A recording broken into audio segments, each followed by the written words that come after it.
Hello everyone, welcome to ज्ञान IQ। आप सभी का बहुत बहुत स्वागत है ज्ञान IQ में, हमारी एक नई सीरीज के साथ, जो मैं स्पेशली उन सीरियस स्टूडेंट्स के लिए स्टार्ट कर रही हूँ जो सीरियसली पढ़ाई कर रहे हैं, DSSB के पार्ट बी की जो तैयारी कर रहे हैं, साथ ही साथ जो KVS PRT TGT या PGT एग्जाम की तैयारी कर रहे हैं। ठीक है, फोकस कीजिए यहाँ पर। देखिए, इन सभी के लिए बेसिकली ये पेडागोजी या फिर इसके अंदर साइकोलॉजी भी आप इंक्लूडेड कह सकते हैं। ये सीरीज है, इस सीरीज के बारे में बता देती हूँ। पहली चीज तो ये मत सोचना कि ये सिर्फ KVS के लिए है या फिर ये सिर्फ DSSB के लिए है। आप सभी को पता है कि DSSB के जो PRT का पार्ट बी है उसमें 100 मार्क्स की साइकोलॉजी आती है या पेडागोजी, उसमें सब कुछ इंक्लूड है। जो KVS PRT TGT और PGT में पूछा जाता है वो तो एक्चुअल में है ही है, और DSSB में और भी एक्स्ट्रा है। तो DSSB वाले बच्चे इस सीरीज को जरूर फॉलो करें। रही बात PRT TGT और KVS PGT की, तो आपको बहुत सारे एडवांस टॉपिक मिलेंगे जो आप अपने सिलेबस में देखेंगे जाकर, तो आप कहेंगे कि हाँ, ये वही टॉपिक हैं जो सिलेबस में दिए गए हैं। तो आप सभी के लिए बहुत बेनिफिशियल रहेगी स्टडीज ये जो सीरीज है, और इट्स फ्री ऑन यूट्यूब। ये बिल्कुल फ्री है, मैं इसका कोई चार्ज या कोई फीस नहीं ले रही हूँ। ठीक है, लेकिन बस एक चीज है कि आप लोग देखेंगे। अगर देखेंगे नहीं, अगर कम लोग देखेंगे बिल्कुल, तो फिर मेरी मेहनत मुझे लगेगी थोड़ी वेस्ट हो गई है, इसलिए मैं फिर डीमोटिवेटेड हो जाऊंगी बाद में। तो प्लीज आप सीरियसली अगर देखेंगे तो ही मैं ये सीरीज आगे कंटिन्यू करूंगी। अगर नहीं देखेंगे तो फिर आप जब अनइंटरेस्टेड हो जाते हैं तो फिर मुझे लगता है कि मैं भी क्यों इतनी मेहनत कर रही हूँ, है ना, वो वाली बात होती है। वरना वही वाली बात है, यूट्यूब पे और ऐप में लोग इतने कोर्स बेचते हैं, है ना। तो बात ये नहीं है, बात ये है एक्चुअली कि अगर मैं फ्री में मेहनत करवा भी कर रही हूँ अपने आप ही, तो उसका कुछ तो रिजल्ट मिले ना मुझे भी, कि एक्चुअली लोग मुझे पसंद करें, देखें उस चीज को। अगर आप देखेंगे नहीं, अवॉइड करेंगे, बस एक व्यू देकर फिर कहेंगे कि यस मैम बहुत अच्छी है, और फिर मुझे थोड़ा बुरा लगेगा इस चीज का। तो please be serious with that. मैं अगर तैयारी करवा रही हूँ, अगर मैं सीरियस हूँ, तो आप लोग भी प्लीज सीरियस रहें। ये बस एक छोटी सी डिमांड है इस फ्री सीरीज की यूट्यूब की। ठीक है, और चलेगी ये, है ना, हफ्ते में 3 या 4 वीडियोस आपकी पेडागोजी एक्सपर्ट सीरीज से मिल जाएंगी। EVS जो है, KVS का जो EVS पार्ट है, क्योंकि EVS को लेकर काफी बच्चे ये कह रहे हैं कि EVS भी कंटिन्यू करूंगी। EVS में इवन मैंने 17 से 18 वीडियोस आपको ऑलरेडी दे दी हैं थ्योरी पार्ट की, और आगे भी मैं कंटिन्यू करूंगी। मैं थोड़े नोट्स प्रिपेयर कर रही हूँ, उनपे भी थोड़ा सर्च कर रही हूँ चीजें, है ना, तो टाइम लगता है हर चीज में। तो ये भी रहेगी। साथ ही साथ DSSB की जो प्रीवियस ईयर के जो 10 क्वेश्चंस ले रही थी, वो भी मैं कंटिन्यू रखूंगी। बीच बीच में आपको 1-2 वीडियो उनकी भी मिल जाएगी। बट डोंट डिमांड कि एक दिन में मैं 3-3 वीडियो लेकर आऊं, 4-4 वीडियो लेकर आऊं, ये मेरे लिए पॉसिबल नहीं है। ओके, ये भी मैं बहुत मुश्किल से अगेंस्ट माई फैमिली, आप ये कहेंगे कि इतनी मेहनत करती हूँ, और मुझे सुनने को भी बहुत कुछ मिल जाता है कि सारा दिन लैपटॉप में घुसी रहती है या फिर जो भी है। लेकिन प्रॉब्लम ये बता रही हूँ कि क्योंकि मेरा पैशन है, मुझे अच्छा लगता है, इसलिए मैं पढ़ा रही हूँ, दैट्स इट, और कोई रीजन नहीं है। ओके, सो चलिए स्टार्ट करेंगे इसको। सो बेसिकली इस सीरीज में मैं आपको डेली मैंने एक सेट पैटर्न बनाया है कि मैं एक पैटर्न से चलूंगी। जैसे कि मैं स्टार्टिंग से स्टार्ट करूंगी, बिल्कुल स्टार्टिंग से। सो जो भी बच्चे जुड़ रहे हैं, प्लीज आप ये ना समझे कि ये तो हमें आता है, ये तो हमें आता है। मैं सबके लिए करा रही हूँ, ठीक है। एडवांस भी होगा इसमें, बेसिक से एडवांस तक हम जाएंगे। सो आज जो पहला टॉपिक है वो है एजुकेशन एंड इट्स मीनिंग। ठीक है, एजुकेशन बहुत ही इंपॉर्टेंट टॉपिक है पेडागोजी में, क्योंकि शुरुआत यहीं से होती है। बेसिकली शिक्षा क्या है, उसका अर्थ क्या है, उसका नॉलेज से क्या रिलेशनशिप है, इन चीजों के बारे में आज की हम वीडियो में पढ़ेंगे। और कुछ नोट्स हैं, नोट्स मैं बिल्कुल शेयर नहीं करूंगी, कोई भी नोट्स बनाकर मैं आपको नहीं देने वाली हूँ। अपनी कॉपी पेन लीजिए और नोट्स बनाइए और लिखिए, क्योंकि जो मैं बोलती हूँ वो ज्यादा बोलती हूँ। बेसिकली लिखा कम होगा लेकिन बोलूंगी ज्यादा। तो नोट्स बना लीजिए, अपने प्रिपेयर कीजिए, ठीक है, वो मैं नहीं करूंगी। ओके, चलिए तो स्टार्ट करते हैं एजुकेशन से। देखिए, अगर हम शिक्षा की मीनिंग की बात करें, ठीक है, तो सबसे पहले हम इटिमोलॉजिकली अगर देखें, इटिमोलॉजी बेसिकली क्या होती है कि किसी भी वर्ड, जो कोई भी वर्ड जब आता है इस दुनिया में, तो उसकी क्या हिस्ट्री रहती है, क्या ज्योग्राफी है, सब कुछ ये इसके अंतर्गत आता है। ठीक है, मतलब कि उसकी उत्पत्ति कैसे हुई है। तो अगर हम एजुकेशन वर्ड के उत्पत्ति के बारे में पूछें, देखो बता दो इससे पहले कि इससे रिलेटेड DSSB में क्वेश्चन आया था एक बार। ओके, KVS में भी पूछा जा सकता है। तो द वर्ड एजुकेशन जो है, ये एक लैटिन भाषा के शब्द से बना हुआ है। तो लैटिन भाषा में भी यहाँ पर 3 शब्दों की हम बात करेंगे। सबसे पहले एडुकेयर, और उसके बाद एक और वर्ड है एजुकेटर। ठीक है, ये 3 वर्ड्स हैं, इनको आपको याद रखना है। ये तीनों आपको देखने को मिल सकते हैं। मतलब कुछ लोग मानते हैं कि जो एजुकेशन है, इसका जो डेरिवेशन है वो एक लैटिन वर्ड से हुआ है, एडुकेयर से और एडुकेयर से। एडुकेयर का मतलब है टू ब्रिंग अप और to nourish. Basically to bring up क्या होता है, जैसे हम कहते हैं ना कि हम पोषण करते हैं अपने बच्चों का, है ना, उनको नरिशमेंट देते हैं। इसी तरह से इसका मतलब यही होता है कि किसी को ऊपर उठाना, उसका पोषण करना। ठीक है, और एडुकेयर का तो ये मतलब हो गया। लेकिन अगर हम बात करें एडुकेयर की, मीन्स टू ब्रिंग फोर्थ और टू ड्रैग आउट, यानी कि इसका मतलब होगा आगे लेकर आना किसी चीज को, मतलब बाहर खींच कर लेकर आना। ठीक है, बिल्कुल एग्जैक्ट वर्ड्स पर मत जाना, यहाँ पर आपको भावनाओं को समझने की जरूरत है। तो यहाँ पर बेसिकली क्या है कि आप एक बहुत ही नीचे स्तर पर हैं, मतलब कि किसी भी चीज में लगा सकते हैं, आपकी डेवलपमेंट का फेज लगा सकते हैं, आप उसको खींच कर आप एक बड़े लेवल पर उस चीज को ले आए हैं। ये बेसिकली ये लैटिन वर्ड जो है इंडिकेट कर रहे हैं एजुकेशन की मीनिंग की तरफ। कुछ बिलीवर्स या फिर कुछ थिंकर्स या फिर कुछ फिलोसफर्स ये मानते हैं कि इसका जो उत्पत्ति हुई है एजुकेशन वर्ड की वो एडुकेटम से हुई है। एडुकेटम का मतलब होता है, इसमें दो कंपोनेंट्स होते हैं, एक तो है ई क्या इंप्लाई करता है कि movement from inward to outward, यानी कि अंदर से बाहर की तरफ की मूवमेंट, एंड डूको रेफर्स टू डेवलपिंग और प्रोग्रेसिंग, यानी कि इसका मतलब है कि डेवलप करना, एक तरह से विकास करना, विकासशील रहना, प्रगति करना। ठीक है, कहने का मतलब ये है, अगर हम एजुकेशन के मतलब पर जाएं तो शिक्षा क्या होती है? बेसिकली शिक्षा होती है, अगर हम एक लर्नर के पर्सपेक्टिव से लेते हैं, सपोज हम एक बच्चे के पर्सपेक्टिव से लेते हैं, तो उस बच्चे को नरिशमेंट करना ताकि वो अपनी हिडन यानी कि अपनी छुपी हुई काबिलियत को पहचान सके और उसको उसका ग्रेटर चीज में यूज कर सके। मतलब जो भी उसके अंदर पोटेंशियलिटीज है, जो भी उसके अंदर शक्तियां हैं, क्षमताएं हैं, वो उनको बाहर निकाल सके और उनका यूज कर सके एक फ्रूटफुल लाइफ जीने के लिए। ये एजुकेशन का हम मतलब समझ सकते हैं। ठीक है, ये मैंने आपको क्यों बताया ये सब, क्योंकि ये एग्जैक्टली बिल्कुल पूछ लिए जाते हैं कई बार पेपर में। ठीक है, कि एजुकेशन कौन से वर्ड से डिराइव हुआ है, या फिर एडुकेयर का मतलब क्या होता है, एडुकेयर का मतलब क्या होता है, एडुकेटम का मतलब क्या होता है। ये डायरेक्ट क्वेश्चंस आ जाते हैं, डीएसएसबी में बहुत बार पूछे जाते हैं। वर्ड्स की उत्पत्ति जो है डीएसएसबी में पूछी जाती है, तो इसलिए याद रखना। हालांकि अब थोड़ा पैटर्न चेंज हो चुका है, बट कुछ भी हो सकता है, 1 2 3 स्टेटमेंट की फॉर्म में आपको एक क्वेश्चन पूछा जा सकता है। तो ये तो बात थी एजुकेशन के मीनिंग की। अब अगर मैं कहूं इंडियन पर्सपेक्टिव की बात करूं मैं, अगर हम हिस्ट्री में जाते हैं, ठीक है, तो वहां पर क्या था, बेसिकली गुरुकुल व्यवस्था थी, हमें पता था, जहां पर एक गुरु होता था और एक शिष्य होता था। तो वहां पर एजुकेशन की अगर हिंदी मीनिंग की बात करें तो इसमें दो चीजें आती हैं, एक तो शिक्षा आ गई और एक आपकी आ गई विद्या। ठीक है, शिक्षा और विद्या, ये दो टर्म जो है इंडियन हिस्ट्री में अगर हम बात करें तो यूज की जाती थी एजुकेशन के बिल्कुल पैरेलल आप कहें तो, शिक्षा और विद्या। लेकिन जो गुरुकुल व्यवस्था थी उसमें गुरु शिष्य का जो बॉन्ड था वो बहुत ज्यादा इंपॉर्टेंट था, और वहां पर इन दो टर्म्स को बहुत महत्व दिया गया था। लेकिन वहां पर इनके साथ साथ दो चीजों को और महत्व दिया गया था, वो तो था एक तो डिसिप्लिन। ठीक है, डिसिप्लिन का मतलब होता है अनुशासन, और दूसरी चीज अगर हम कहें तो नॉलेज। ठीक है, डिसिप्लिन और नॉलेज यानी कि अनुशासन और ज्ञान जो है, इन दोनों पर फोकस था अगर हम इंडियन गुरुकुल व्यवस्था की बात करें तो। और वहां पर जो है ये चीज थी कि भाई अगर एक शिष्य, अगर मतलब एक स्टूडेंट जो है वो डिसिप्लिन्ड होगा तो वो न्यू नॉलेज ग्रास्प करने के लिए क्यूरोसिटी भी उसके अंदर होगी, मतलब उसके अंदर डिसिप्लिन भी होना चाहिए, उसके अंदर क्यूरोसिटी होना चाहिए, ताकि वो नए ज्ञान का प्रसार कर सके। समझे आप बात, कि बेसिकली उस बच्चे को अनुशासित होना भी जरूरी है ताकि वो एक नए ज्ञान की खोज कर सके। लेकिन अगर आपके अंदर अनुशासन नहीं है तो आप शिक्षित भी नहीं है, आपको कोई विद्या भी नहीं है, आपके पास कोई विद्या भी नहीं है, ये माना जाता था। So this is all about the history of education. ज्यादा जानने की आपको जरूरत नहीं है। अब देखो, एक बहुत ही सिंपल सी चीज है कि कई बार हमसे एग्जैक्टली एग्जाम में ये पूछ लिया जाता है कि इस बंदे ने क्या बोला है, इस बंदे ने क्या बोला है ना, एजुकेशन के बारे में पूछ लिया जाता है। डीएसएसबी में तो ढेरों क्वेश्चन है ऐसे। सो जे रूसे नेचुरलिस्ट हैं, यानी कि प्रकृतिवादी हैं, जिन्होंने कहा था कि बच्चे को इतनी फ्रीडम दो जितनी आप मतलब आज के टाइम पे देते नहीं हो, मतलब उसको खुला छोड़ दो, बिल्कुल नेचुरल एनवायरनमेंट पे खुला छोड़ दो, उसको चोट लगती है लगने दो, वो अपने आप सीखेगा, अपने आप करेगा। बेसिकली नेचर के अंदर उसको जीने दो, नेचर के अंदर उसको चीजें सीखने दो, करने दो, न्यू नॉलेज क्रिएट करने दो। तो रूसो क्या कहते हैं एजुकेशन के बारे में, education is a child's development from within. वो कहते हैं कि एजुकेशन क्या है, शिक्षा बच्चे के का भीतर से विकास है, मतलब उसकी इनर जो पोटेंशियलिटीज हैं, यानी कि उसकी जो आंतरिक क्षमताएं हैं, उनको आपको बाहर लेकर आना है। वो एक्चुअली शिक्षा बच्चे का भीतर से विकास है। और ये विकास कैसे होगा, एक नेचुरल एनवायरनमेंट में, थ्रू नेगेटिव एजुकेशन। खैर जब मैं फिलोसफी ऑफ एजुकेशन पढ़ाऊंगी तो आपको बता दूंगी, है ना। सब्र रखना, बस ये मत सोचना कि मैडम आज ही करा दो सब कुछ, आज ही नहीं होगा, शुरू से शुरुआत से लूंगी, क्योंकि मैं ऐसे डिसबैलेंस सा नहीं पढ़ा सकती हूँ। एजुकेशन ले रही हूँ, कल को नॉलेज टॉपिक होगा, फिर करिकुलम होगा, इस तरह से चलेंगे।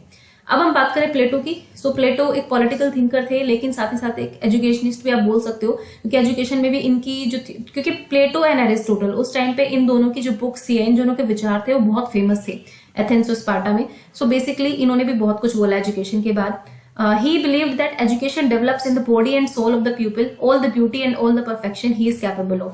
तो शिक्षा शिष्य के शरीर और आत्मा में वह सारी सुंदरता और संपूर्ण पूर्णता विकसित करती है जिसमें वह सक्षम है। ठीक है, these are just definitions, तो इनको याद कर लेना, नोट्स बना लेना, पूछी जा सकती है कई बार कि ये किसने बोला है। नेक्स्ट है फ्रोबेल। फ्रोबेल को आप सभी जानते हैं, प्लेवी मेथड के बारे में, इनके उसके बारे में, मेथड के बारे में आप जानते हैं, activity based method. So education is unfoldment of what is already unfolded in the गैरले। सॉरी, ये गैरले नहीं था, ये जीन था, ठीक है, थोड़ा सा वो रखा था, मैं भी सोची क्या नया वर्ड आ गया। सो education is unfoldment of what is already unfolded in the gene, मतलब जो हमारे पहले से जीन में बंधा हुआ है उस चीज का एक तरह से प्रकटीकरण है कि सामने आ गई है वो चीज।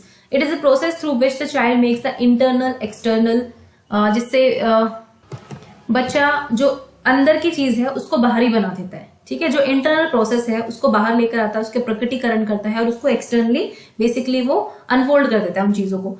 तो बेसिकली देखो, फ्रोबेल का भी ये कहना है कि आप अपनी इनर पोटेंशियलिटीज को बाहर लेकर आ रहे हो। एजुकेशन का मतलब ये है कि आपके इनर रिसोर्सेज को, यानी कि जो आपके अंदर की क्षमताएं हैं उनको बाहर निकालना। अकॉर्डिंग टू महात्मा गांधी, अब महात्मा गांधी बहुत ही इंपॉर्टेंट इंडियन थिंकर है, तो by education I mean an all round drawing out of the best in the child and man, body mind and spirit. So ये डेफिनेशन दी थी महात्मा गांधी ने कि एजुकेशन से उनका मतलब है कि बच्चे और मनुष्य के शरीर, मन और आत्मा में सर्वोत्तम का सर्वांगीण चित्रण करना। तो ये कुछ डेफिनेशंस थी जो आपको पढ़नी जरूरी है, महात्मा गांधी की बहुत बार पूछ ली जाती है, इवन यूजीसी नेट में भी इस तरह के एजुकेशन मतलब इस तरह की डेफिनेशन जो है वो पूछी जाती है। ओके, नाउ अब ये तो एक फिलोसोफर सा थोड़ा सा थिंकिंग थी कि हम क्या एजुकेशन को इनजस्ट समझते हैं, लेकिन अब कुछ थिंकर्स और भी हैं जिनका कुछ एक और पर्सपेक्टिव है ना। वो और पर्सपेक्टिव क्या है, देखो, जब हम स्कूल की बात करते हैं तो हम स्कूल के बारे में ये बोलते हैं कि स्कूल जो है एक मिनी सोसाइटी को रिप्रेजेंट कर रहा है, क्योंकि स्कूल सोशलाइजेशन का एक बहुत ही इंपॉर्टेंट मीडियम है और उसको हम कह सकते हैं सामाजिककरण की जो प्रक्रिया है वो स्कूल के थ्रू होती है, बहुत ही कहेंगे हम बहुत ही एक कॉन्फिडेंट तरीके से होती है, क्योंकि जो बच्चे स्कूल में सीख जाते हैं वो आगे अपनी फ्यूचर लाइफ में वो कंटिन्यू करते हैं। तो एक तरह से स्कूल जो है सोसाइटी का सब सिस्टम आप मान सकते हैं। और अगर हम सोसाइटी के बड़े गोल्स की बात करें, जो टोटल एम गोल्स होते हैं किसी भी सोसाइटी के, किसी भी बच्चे को क्या बनाना चाहती है सोसाइटी, तो उसके अंदर अगर स्कूल आता है, फिर स्कूल में हम एजुकेशन लेते हैं, तो वो वाली चीज है। सो इन लोगों का ये मानना है कि education is a means to achieve larger societal goals as it is a सब system of the macro societal system. तो ये मानते हैं कि बेसिकली एजुकेशन का मतलब क्या है, उसका पर्पस क्या है, उसका पर्पस है कि जितने भी हमारे बड़े बड़े सामाजिक जो उद्देश्य होते हैं उनको पूरा करना, क्योंकि इट इज अ सब system of macro society system, क्योंकि ये एक तरह का सब सिस्टम है।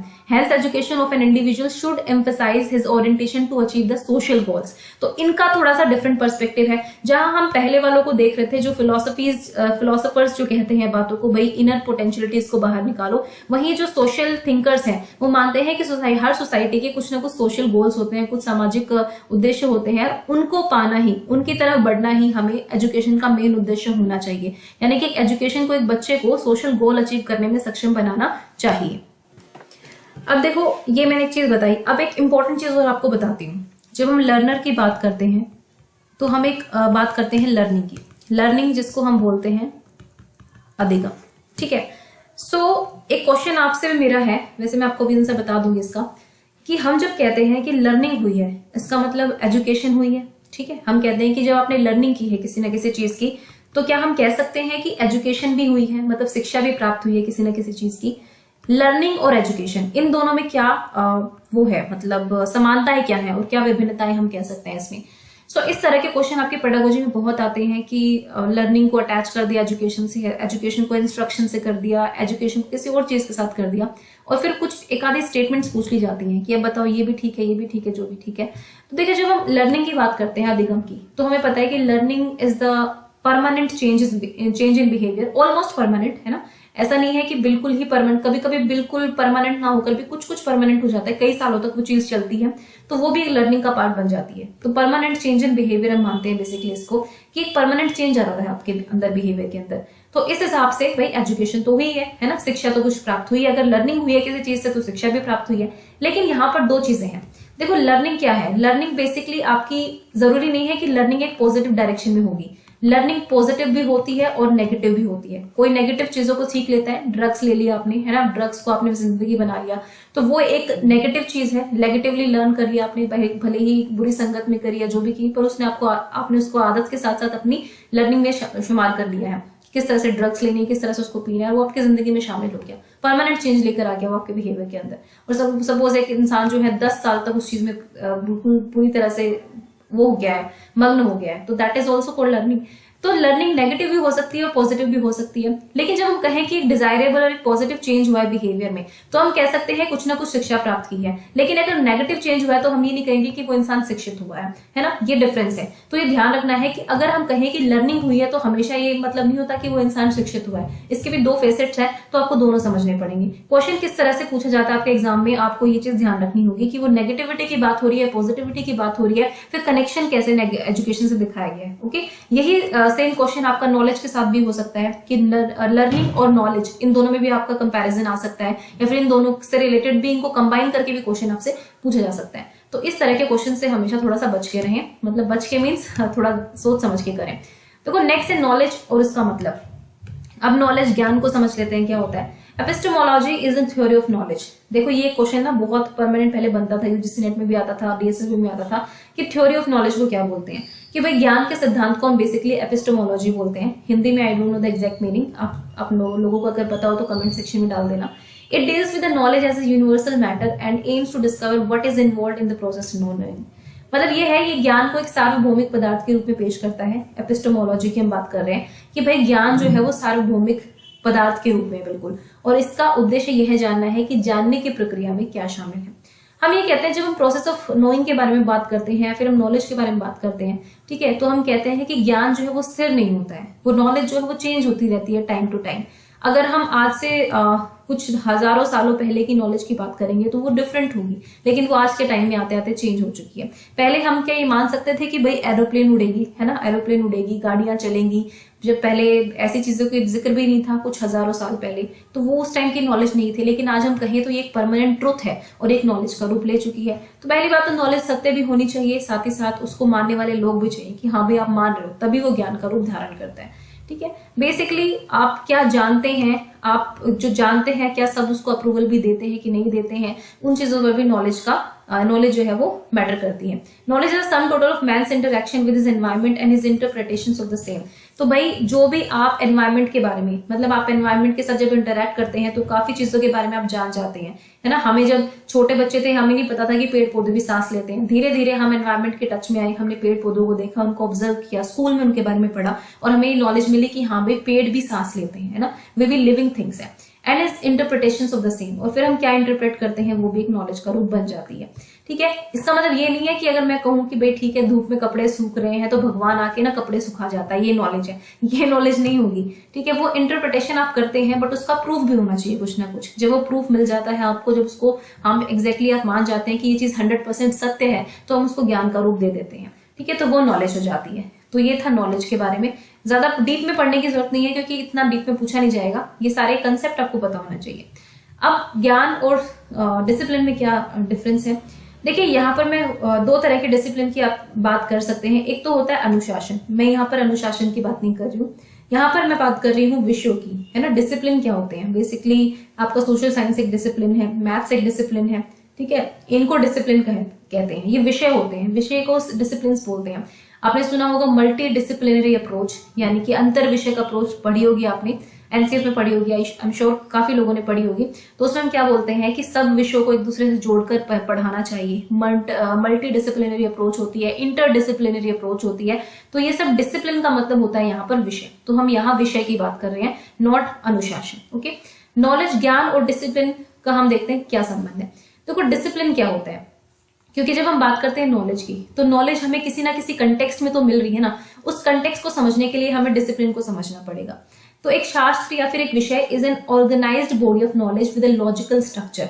तो ये एक ऑर्गेनाइज्ड बॉडी ऑफ नॉलेज होती है, मतलब ज्ञान का एक संगठित रूप होता है। एंड लॉजिकल स्ट्रक्चर मतलब इसमें लॉजिक्स भी होते हैं, विदाउट लॉजिक आप बात नहीं कर सकते हो। जैसे मैं कपड़े सूखने वाला एग्जांपल दिया ना मैंने आपको, कि आप ये नहीं कह सकते कि लो भी एक आदमी आया, उसने कपड़े ऐसे हाथ मार के उसको कपड़ों को सुखा दिया, भगवान आए या जो भी आए, ठीक है। तो हम ये नहीं कह सकते ना, हमें पता है उसका एक प्रॉपर फिनोमिना है, उसका एक प्रॉपर प्रोसीजर है कि हवा चली होगी, सूरज तेज चमक रहा था, धूप थी, हवा थी, इन सब चीजों का इम्पैक्ट पड़ता है कपड़ों के सूखने में।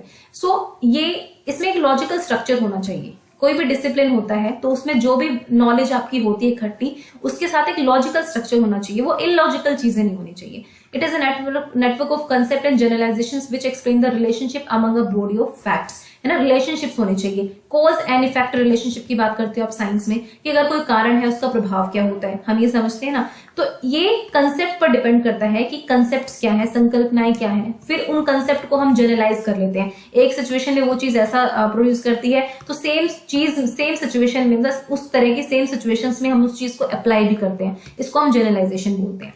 ठीक है, अगर मैं मान लूं कि भाई एक जो है एक 30 साल की लड़की को मैंने देख लिया और मैंने कहा कि भाई इसके तो सफेद बाल है, और उसके बाद मैं कहती हूँ हर 30 साल की लड़की के सफेद बाल होते हैं, तो ये मैं जनरलाइज कर रही हूँ, है ना। जरूरी थोड़ी कि हर 30 साल की लड़की के सफेद बाल आपको दिखाई देंगे। खैर ये जनरलाइजेशन है, मतलब सामान्यीकरण कर रही हूँ मैं यहाँ पे। तो हम जब भी नॉलेज या डिसिप्लिन की बात करते हैं तो हमें सामान्यीकरण करना पड़ता है, क्योंकि एक ही कंटेक्स्ट में वो चीज ठीक नहीं होनी चाहिए ना, वो कई चीजों में वो ठीक होनी चाहिए, तब जाके वो संपूर्ण ज्ञान बनता है, और कंसेप्ट भी होने चाहिए।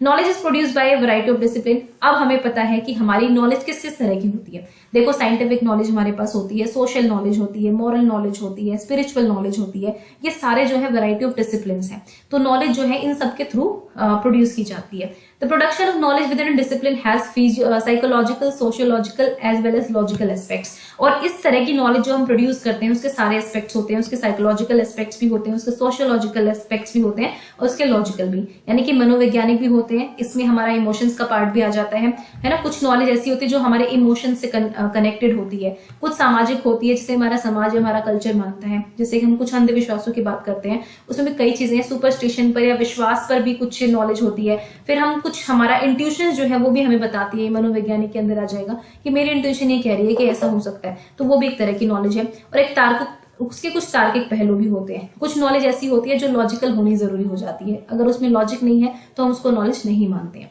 ओके, सो ये सारी मिलके जो है नॉलेज का प्रोडक्शन करती हैं। सो आई होप कि आपको नॉलेज और डिसिप्लिन का जो ये पूरा सिस्टम है वो समझ में आ गया होगा। नेक्स्ट चलते हैं, dual representation of education, last topic है आज का, यानी कि शिक्षा का दोहरा दृष्टिकोण। हम यहाँ पर दो पर्सपेक्टिव्स को समझेंगे जिसके हिसाब से हम एजुकेशन को समझने की कोशिश करेंगे, यानी कि शिक्षा को समझने की कोशिश करेंगे। पहला है कंसेप्चुअल लॉजिकल पर्सपेक्टिव। देखिए कंसेप्चुअल मतलब मैंने यहाँ पे हिंदी में नहीं लिखा है, बट कंसेप्चुअल मतलब संकल्पनाएं, मतलब आप कह सकते हो कि 1 मिनट में बताती हूँ आपको कंसेप्चुअल का एग्जैक्ट हिंदी मीनिंग। सो इसका मीनिंग होगा वैचारिक एंड लॉजिकल मीन्स तार्किक, है ना। वैचारिक और तार्किक दृष्टिकोण आप कह सकते हैं, हिंदी वाले नोट कर ले। तो देखो वैचारिक और तार्किक से हमें क्या समझ में आता है। देखो education implies the transmission of what is worthwhile to those who are committed to it. अगर मैं कहूं कि एक इंसान जो है उसके पास एक पर्टिकुलर स्किल आ गई है, ठीक है, मैं कहती हूँ ठीक है आपको कंप्यूटर चलाना आ गया है, आपको एक स्किल मिल गई है कि आपको कंप्यूटर में काफी कुछ आ गया है, तो क्या मैं कह सकती हूँ कि आप एजुकेटेड हैं? अगर मैं सिंपली कहूं तो नो, मैं ये नहीं कह सकती कि आपने एक स्किल सीख ली है तो आप कब एजुकेटेड होंगे, ये नहीं कहेंगे। देखो एजुकेशन का मतलब ये नहीं है कि आपने कुछ सीख लिया तो आप एजुकेटेड होंगे। एजुकेशन का मतलब है कि जो आपने सीखा है वो आप अपनी जिंदगी में कैसे अप्लाई करेंगे, वो आप शिक्षित तभी कहलाएंगे। आप ऐसा नहीं है कि आपने कुछ सीख लिया तो आप शिक्षित हो गए। आपको उस चीज को उसका वर्थ समझना जरूरी है, उसके हिसाब से आपको पर्सपेक्टिव टेकिंग आनी चाहिए। आप किसी सिचुएशन में उस नॉलेज को कैसे यूज करेंगे आपको ये पता होना चाहिए। ठीक है, आपने एक स्किल सीख ली, यानी कि आपने एक नॉलेज, आपने ज्ञान ग्रहण कर लिया किसी चीज का, लेकिन उस ज्ञान को आपको रियल लाइफ में जब तक आप अप्लाई नहीं करेंगे वो एजुकेशन नहीं कहलाएगी, है ना। बेसिकली हम कंसेप्चुअल लॉजिकल का मतलब ये कहते हैं कि एक पर्सपेक्टिव होना चाहिए, एक वैचारिक पर्सपेक्टिव होना चाहिए आपके पास एक लॉजिकल पर्सपेक्टिव भी होना चाहिए। तो शिक्षा केवल ये नहीं है कि आपने कोई स्किल सीख ली, आपने कोई चीज सीख ली तो आप शिक्षित हो गए, जी नहीं, आपको उसको एक्चुअली में ट्रांसमिट करना आना चाहिए। अपनी किसी भी चीज को जब आप करते हैं तो आप क्या करने जा रहे हैं, क्यों करने जा रहे हैं, आपको रीजन करना भी आना चाहिए, आपको रिफ्लेक्ट करना भी आना चाहिए, वो सब एजुकेशन का पार्ट बन जाते हैं। तो शिक्षा का तात्पर्य उन लोगों के लिए है जो इसके लिए प्रतिबद्ध है, उनके प्रसारण से है, मतलब जो प्रतिबद्ध है। ऐसा नहीं कि आपने कुछ सीख लिया और आप शिक्षित हो गए, जी नहीं। Education must improve knowledge and understanding and some kind of cognitive perspective which are not inert। मतलब अगर आपने एक चीज सीखी है तो आप उसको इम्प्रूव कैसे करेंगे, आप अपने उस ज्ञान को कैसे इम्प्रूव करेंगे, ये एजुकेशन के अंदर आता है। आप उसकी अंडरस्टैंडिंग को कैसे डेवलप करेंगे, उस चीज को समझ के आप दूसरों को किस तरह से समझ पाएंगे। देखो अगर मैं कहूं कि मैं एक टीचर हूं, मेरे पास नॉलेज है, ठीक है, बहुत नॉलेज है, मुझे ये भी पता है, मुझे थ्योरी आती है, वो थ्योरी आती है, लेकिन अगर कोई बच्चा मेरे से आके कुछ पूछता है और मैं उसे समझा ही ना पाऊं, इसका मतलब मेरे पास ज्ञान तो है लेकिन मैं शिक्षित पूरी तरह से नहीं हुई। मुझे यही नहीं पता किस तरह से चीजें समझानी है, मुझे यही नहीं पता किस तरह से उसके एग्जाम्पल्स में ढूंढूंगी, है ना। आप लोगों में से बहुत सारे लोग हैं जो साइकोलॉजी शायद उनको बहुत अच्छा लगता होगा, जो सब्जेक्ट है आप शायद पढ़ा भी सकते हैं, लेकिन आप प्रॉपर एजुकेटेड कब होंगे, जब आप उस चीज को एक्चुअल में अप्लाई करना सीखेंगे, आप उस चीज के बारे में पर्सपेक्टिव टेकिंग करना सीखेंगे। आपको ये पता होगा कि किस माहौल में मुझे किस चीज का यूज करना है, किस तरह से मैं उस चीज को लेके आऊं अपनी जिंदगी में, कैसे मुझे उसका यहाँ पर यूज करना है, उसको अप्लाई भी करना आना चाहिए आपको, है ना। ये कॉग्निटिव पर्सपेक्टिव ही होते हैं बेसिकली। आपको संज्ञानात्मक दृष्टिकोण की जरूरत होती है अगर आप एजुकेशन है, क्योंकि आपका जो संज्ञान है वो आपको नॉलेज देता है कि आपको किस किस तरह से चीजों को करना है ना। तो एजुकेशन वो कहते हैं ना कि जब आपने मेट्रो में देखा होगा कि आप अगर प्रेग्नेंट लेडीज को सीट नहीं दे रहे हैं तो आप शिक्षित नहीं है, ऐसे मेम्स बनते रहते हैं इंस्टा पे, फेसबुक की हर जगह पे। सो वो सही बात होती है ना कि जब तक आप उसको अपनी रियल लाइफ में अप्लाई नहीं कर पाते तो आप एजुकेटेड नहीं होते। Education rules out some procedures of transmission on the ground that they lack willingness and volunteers on the part of the learner. तो शिक्षा प्रसारण की कुछ प्रक्रियाओं को इस आधार पर खारिज करती है कि उनमें शिक्षार्थी की ओर से इच्छा और स्वेच्छा की कमी है। ये आपकी वही जगह मग है कि ठीक है, आप कुछ छात्र विलिंगनेस नहीं होते हैं, विलिंग नहीं होते किसी चीज को सीखने के लिए, आपने सिखा दिया और आप देखो वो बिल्कुल शिक्षित हो चुके, तो वो जगमग पॉलिसी ये नहीं हम मानेंगे। ओके, जगमग पॉलिसी जो कि बिहेवियरिस्ट को मानती है। तो शिक्षा ये नहीं कहती है कि ठीक है भाई एक प्रोसेस ऑफ ट्रांसमिशन चल रहा है कि मैंने आपको सिखा दिया, आपने उसको सिखा दिया, वो सीखना नहीं चाहता फिर भी सिखा दिया, अब वो शिक्षित हो गया, तो वो चीज हम नहीं करेंगे। तो ये था एक कंसेप्चुअल लॉजिकल पर्सपेक्टिव, ये सारी चीजें कहता है एजुकेशन के बारे में। Second perspective is social perspective. Social से आपको समझ में आ रहा होगा, सामाजिक पर्सपेक्टिव की बात करते हैं यहाँ पर। तो यहाँ पर जो इस पर्सपेक्टिव को मानते हैं, इस दृष्टिकोण को मानते हैं, वो मानते हैं कि education serves as a vehicle for culture and values, creates an environment where socialisation can take place. जो मैंने आपको बताया था पहले ही कि स्कूल जो है हमारा एक सब सिस्टम है सोसाइटी का, है ना, और यहाँ पर एजुकेशन दी जाती है फॉर्मल सेटिंग्स में। तो अगर हम उसके हिसाब से देखें तो एजुकेशन क्या है, बेसिकली वो सोशलाइजेशन का एक प्रोसेस है कि जो हमारी कल्चर्स होती हैं, जो हमारी वैल्यूज होती है, वो हम अपने बच्चों को सिखा पाए, वो पास ऑन करते रहे जनरेशन टू जनरेशन। तो ये बेसिकली एजुकेशन है।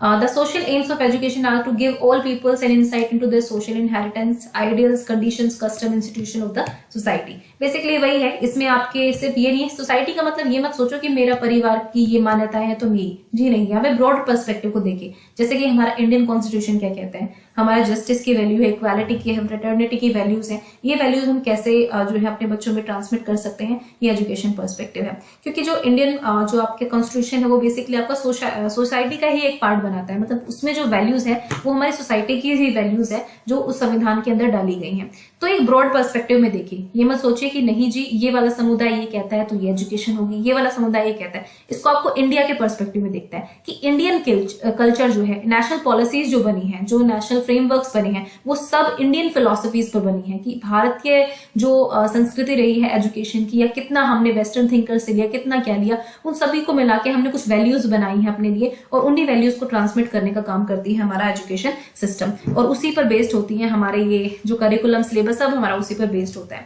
तो इन चीजों का मतलब है, ठीक है, कि यानी कि जो सोशल इनहेरिटेंस है, यानी कि जो कस्टम्स है, इंस्टीट्यूशंस हैं, जो आइडियल्स है हमारे, उनको हम बच्चों के अंदर ट्रांसमिट करते हैं। तो ये तो शिक्षा के दो मॉडल हैं, पहला आपका लॉजिकल पर्सपेक्टिव था और सेकंड आपका ये सोशल पर्सपेक्टिव है। These are the two perspectives on education. अगर इनसे क्वेश्चन आते हैं तो आप कर सकते हैं, and it is a part of pedagogy का ही पार्ट है सारा, ठीक है। इसमें हम आगे देखेंगे एजुकेशन नॉलेज के बारे में पढ़ेंगे, एंड देन हम करिकुलम पर पहुंचेंगे, क्योंकि करिकुलम पर पहुंचने से पहले इन चीजों को पढ़ना जरूरी था। सो आज के लिए बस इतना ही। थैंक यू फॉर वॉचिंग ज्ञान IQ and keep watching and do like and share and subscribe the channel. Okay, like the video, subscribe the channel if you like it, and you can share it. Thank you for watching Gyan IQ.